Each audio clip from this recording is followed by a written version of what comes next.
Salam untuk kita semuanya, berjumpa lagi dengan saya di channel Aritela Tutorial, tempat kita untuk berbagi informasi seputar informasi pendidikan dan informasi guru, serta informasi lain yang ada hubungan dengan pendidikan dan guru.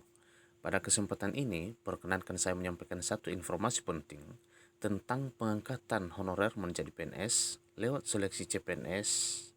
Namun, berapa batas usianya? Perhatikan videonya, simak dengan baik, jangan ketinggalan informasi. Formasi khusus untuk pengangkatan tenaga honorer menjadi PNS ini akan disiapkan pada penerimaan CPNS 2022-2023.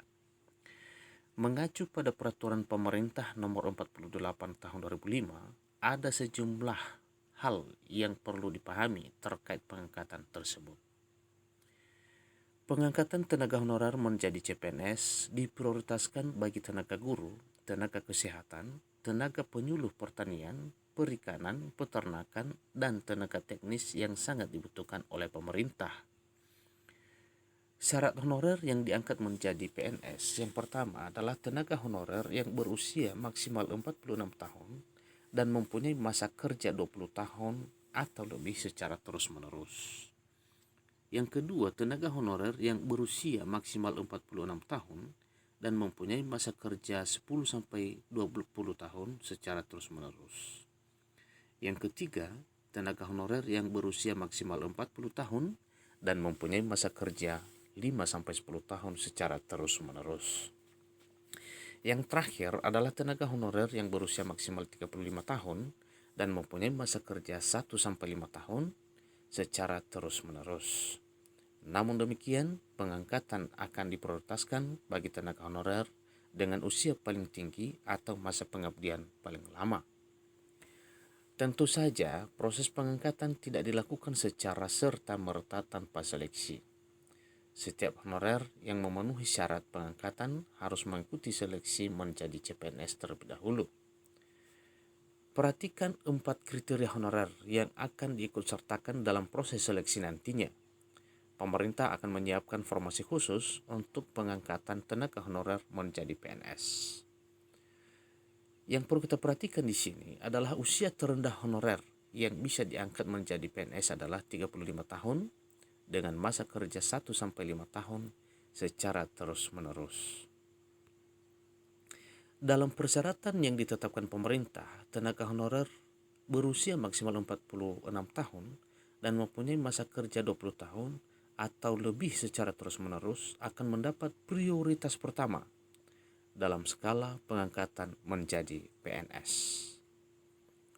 Kriteria lama masa pengabdian tidak diberlakukan bagi pegawai honorer, tenaga dokter yang telah atau sedang bertugas di unit pelayanan kesehatan milik pemerintah. Selama mereka masih berusia di bawah 46 tahun dan bersedia ditugaskan di tempat terpencil minimal 5 tahun, maka ia akan diangkat menjadi CPNS atau P3K setelah lulus seleksi. Dalam peraturan pemerintah nomor 48 tahun 2005 juga dijelaskan bahwa seleksi itu meliputi seleksi administrasi, disiplin, integritas, kesehatan, dan kompetensi. Jadi Bapak Ibu yang mau melamar jadi CPNS pada tahun 2022 maupun tahun 2023 nantinya, perhatikan beberapa hal yang harus dipersiapkan dalam seleksi.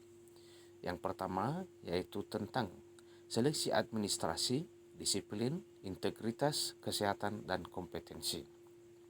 Nah, seleksi ini akan diberlakukan bagi semua pegawai honorer yang ingin diangkat menjadi CPNS maupun P3K. Mereka juga wajib mengisi atau menjawab daftar pertanyaan mengenai pengetahuan tata pemerintahan, kepemerintahan yang baik, dan pelaksanaannya terpisah dari pelamar umum. Daftar pertanyaan ini akan disusun oleh tim koordinasi tingkat nasional. 4 jenis honorer yang bisa diangkat jadi PNS. Pemerintah hanya akan mengangkat 4 jenis tenaga honorer untuk dijadikan sebagai pegawai negeri sipil atau PNS. Sedangkan tenaga honorer lain yang bekerja di instansi pemerintahan akan dijadikan tenaga outsourcing. Targetnya tahun 2023 tidak ada lagi honorer yang bekerja di instansi pemerintah, baik pemerintah pusat maupun pemerintah daerah. Tenaga honorer yang diprioritaskan untuk diangkat jadi PNS adalah honorer guru, tenaga kesehatan, tenaga penyuluh pertanian, perikanan, peternakan, dan tenaga teknis. Tenaga honorer yang masuk kategori tersebut sangat dibutuhkan oleh pemerintah. Pengangkatan honorer ini menjadi PNS dilakukan melalui proses seleksi. Jadi tanpa seleksi ini tidak bakal Bapak Ibu ya, sebagaimana harapan dan tuntutan selama ini bahwa yang sudah mengabdi sekian lama itu akan diusulkan menjadi PNS ataupun P3K, namun sesuai dengan aturan yang berlaku, pengangkatan honorer menjadi PNS ini harus melalui seleksi. Tenaga honorer yang akan diangkat itu pun adalah mereka yang memenuhi kriteria usia dan masa kerja yang ditetapkan pemerintah. Sedangkan tenaga honorer bagian lainnya terancam jadi outsourcing. Saat ini setidaknya 12 jenis tenaga honorer yang tidak masuk kategori untuk diangkat jadi PNS. Di antara 12 jenis honorer tersebut yakni cleaning service, petugas keamanan, pramu-tamu, sopir, pekerja lapangan penagih pajak, penjaga terminal, pengamanan dalam, penjaga pintu air, satu lagi operator komputer. Dengan penghapusan tenaga honorer di instansi pemerintah, maka kebutuhan akan tenaga kebersihan dan tenaga keamanan dipenuhi melalui tenaga ahli daya atau outsourcing dengan biaya bukan gaji. Sekali lagi, dengan biaya umum bukan gaji. Nah, artinya dalam hal perekrutan ini nanti ada yang layak untuk diseleksi menjadi CPNS dan ada juga yang digiring ke outsourcing atau tenaga alih daya. Nah, demikian informasi tentang pengangkatan honorer menjadi CPNS atau P3K tahun 2022-2023 ini. Bapak Ibu yang saya hormati, simak dengan baik. Mudah-mudahan ini menjadi pedoman Bapak Ibu untuk melamar ke depan ketika formasinya sudah dibuka, dan kita aminkan supaya apa yang kita inginkan dan kita cita-citakan selama ini supaya bisa tercapai melalui proses seleksi ini. Mudah-mudahan harapan Bapak Ibu untuk diangkat menjadi CPNS dapat terkabul. Demikian informasinya, terima kasih.